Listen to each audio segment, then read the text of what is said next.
Page littéraire, une volonté plus forte que les sables, c'est l'ouvrage de Henri-Louis Védy, présenté hier soir à Paris. Économiste et humaniste, l'auteur retrace la marche vers le développement durable, désormais irréversible dans les provinces du Sud, à la faveur d'une analyse objective. La cérémonie de présentation s'est déroulée en présence de très nombreuses personnalités du monde de la politique au Cercle national des armées. Depuis Paris, Yasmine Riyad. Le Cercle national des armées, un écrin de choix pour un événement de taille, une présentation de référence sur l'expérience sud-marocaine en matière de développement durable. 3 régions, 9 provinces, 87 communes dont 17 urbaines sont détaillées à la lumière d'une politique d'aménagement du territoire qualifiée par l'auteur de challenge.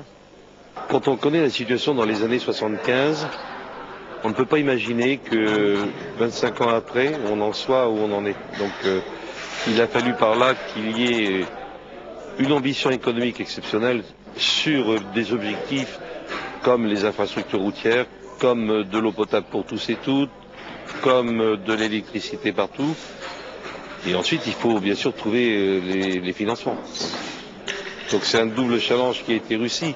Cet ouvrage fait partie d'une série de livres dédiés au développement de plusieurs régions, une étude transversale, de facto comparative. L'originalité de l'ouvrage réside dans son approche scientifique, analysant les prérequis au développement en désignant les micro- et macropoles et quantifiant les objectifs.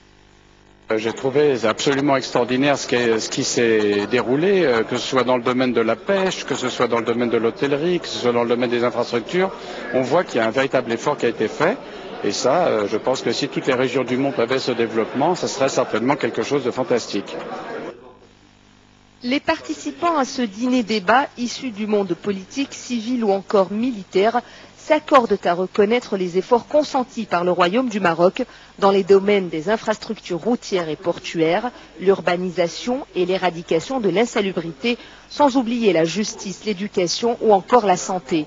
Autant de pôles structurels de développement déclinés dans cet ouvrage. L'approche en est très originale. Au lieu d'avoir une approche politique, l'approche est une approche économique, développementaliste. Et la thèse qui est développée par mon collègue le professeur Védy est qu'en réalité, le Royaume du Maroc a été pionnier en matière de développement durable sur l'ensemble de cette zone. Le problème des provinces du Sud est mal connu en France. Je pense qu'il est mal connu d'une manière internationale parce qu'il est connu sous un angle polémique, sous un angle de confrontation, alors que là, on s'aperçoit que le Royaume du Maroc a traité le problème des provinces du Sud en pensant aux populations, en pensant aux jeunes générations, en travaillant la réalité et non pas le verbe, et par conséquent, je crois que c'est extrêmement important et étonnant.